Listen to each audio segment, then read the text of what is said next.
السلام علیکم سر، وعلیکم مجھے السلام آپ سے سوال کرنا ہے کہ ہم نے یہ حدیث سنی ہے کہ ایک گھر میں ضروری نہیں ہے کہ بیوی کے نام کی قربانی الگ کی جائے اور شوہر اپنی قربانی الگ کرے، تو ایک گھر میں ایک قربانی بھی ہو سکتی ہے جو گھر کا سربراہ کرے گا وہ سب کی طرف سے ہو جائے گی۔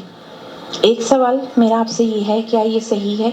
ہمیں دو قربانیاں کرنے کی ضرورت نہیں ہے، ایک ہی قربانی ہمارے گھر کے لیے کافی ہوگی۔ اوکے دوسری بات یہ کہ یہ جو قربانی کے لیے جب جس شخص کے نام سے قربانی ہو رہی ہے، جیسے گھر کا سربراہ کر رہا ہو، جی تو وہ پوری قربانی تک اپنے بال اور ناخن نہیں کاٹے گا۔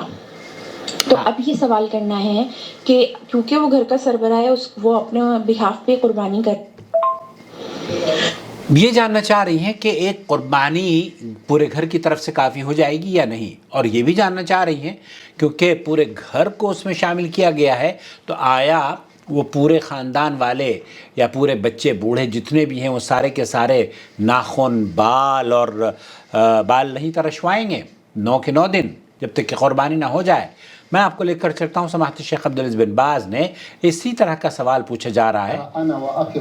میں اپنے بھائی کے ساتھ رہتی ہوں، اپنے گھر میں رہتی ہوں، اور ہم لوگ ایک سے زیادہ لوگ ہیں، گھر میں فیملی ہے۔ کیا ہم لوگوں پر، چونکہ ہم ایک گھر میں رہتے ہیں، حل یجوز کل واحد، ہم سب پر ایک ایک قربانی واجب ہے، ایک ایک قربانی کرنی چاہیے ہمیں؟ یہاں پھر سماحت الشیخ عبدالعزیز بن باز نے اس سوال کو ریپیٹ کرنے کے لیے حکم دیا ہے، اور ہم يجب على كل واحد تكفي واحدة جزاكم الله خيرا. جزاکم اللہ خیرہ السنة واحدة لكم جميعا. ولکما جمیعان۔ شیخ بن باز مفتی مملکت سعودی عربیہ فرما رہے ہیں السنہ واحدہ لکما جمیعان، آپ ایک دو آدمی ہوں یا دو سے زیادہ آدمی ہوں، ایک اگر قربانی آپ کر رہے ہیں تو یہ سنت ہے اور آپ کی طرف سے قربانی ہو گئی، وليست واجبة سنة. اور لیست واجب ہے، یہ واجب بھی نہیں ہے کہ آپ اپنے اوپر واجب قرار دے دیں، وهي سنة مؤكدة. وہی سنت مؤکدہ اللہ کے رسول صلی اللہ علیہ وسلم نے همیشہ کیا ہے۔ وإذا ذبحتم واحدة فأنتم أهل بيت واحد. وَأَنْتُمْ أَهْلُ بَيْتٍ وَاحِدٍ، تو پھر آپ چونکہ پورا گھرانہ آپ کا ہے اور آپ گھر کے سربراہ ہیں، تو سربراہ کی طرف سے اگر قربانی ہو گئی ہے تو وہ اس میں بیوی بھی آ گئی ہے، بہنیں بھی آ گئی ہیں، بچے بھی آ گئے ہیں، سب آ گئے ہیں۔ تكفيكم واحدة. تکفیکم واحد، وإذا ذبحتم اثنتين فالخير مطلوب. اگر آپ نے دو کرنا چاہیں تو دو کر سکتے ہیں، خیر کثیر، الحمد لله. والحمد للہ، لا يتأكد ذلك، الواحد تكفي. والواحد یکفی، آپ اگر ایک قربانی کر لیتے ہیں تو وہ کافی ہے، جو آپ نے سنا ہے وہ درست ہے۔ يقول أبو أيوب رضي الله عنه ابو ایوب رضی اللہ تعالی عنہ یہ کہتے ہیں كنا في عهد النبي صلى الله عليه وسلم يضحي الرجل منا بالشاة الواحدة عنه وعن البيت. آپ حضرت ایوب یہ کہتے ہیں کہ ابو ایوب یہ کہتے ہیں کہ میں اللہ کے رسول صلی اللہ علیہ وسلم کے زمانے میں ہم میں سے ہر شخص ایک قربانی کیا کرتا تھا اپنی طرف سے اور اپنے اہل خانہ کی طرف سے، اور ہم اس میں سے کھاتے پیتے تھے۔ فیاکلون ویطعمون، تو یہاں اس قربانی کے جانور کو کھائیں پئیں اور اس کو اپنے پاس رکھ بھی سکتے ہیں، اور چاہیں تو تھوڑا سا صدقہ کر دیں، وہ خیر ہے اور بھلائی ہے۔ والنبي صلى الله عليه وسلم يضحي بشاتين. اور اللہ کے رسول صلی اللہ علیہ وسلم بھی دو قربانیاں کیا کرتے ہیں نا، دو جانوروں کی قربانی کرتے تھے، ایک اپنی طرف سے، اپنے اہل و عیال کی طرف سے، جس میں آپ کے اہل و عیال میں زندہ اور مردہ سب آ گئے۔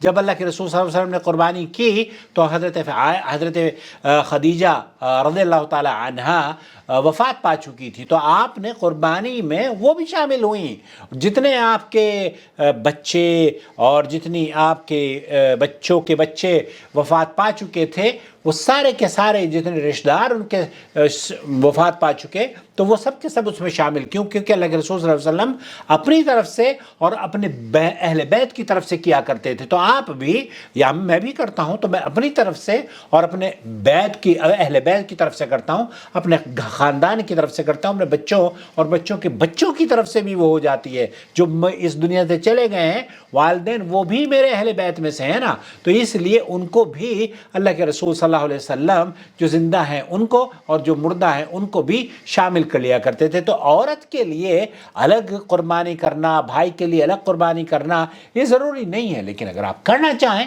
بہت اچھی بات ہے. فبیہا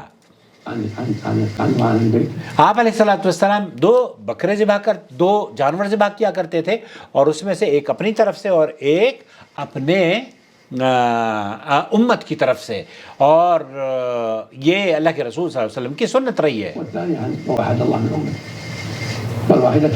فالواحدہ کافیہ، خلاصہ کلام یہ ہے فالواحدہ کافیہ. مجھے امید ہے. اور دوسرا جو سوال ہے نا آپ کا کہ بال کٹوانے کے لیے جو گھر کا سرپرست ہے نا جو قربانی کروا رہا ہے وہ بال کٹوا لے، بس وہ بال اس وقت کٹوائے جب ذبیحہ ہو جائے اس کا، اور باقی بچوں پر یہ واجب نہیں ہے، یہ بچوں پر بلکہ اس پر بھی واجب نہیں ہے.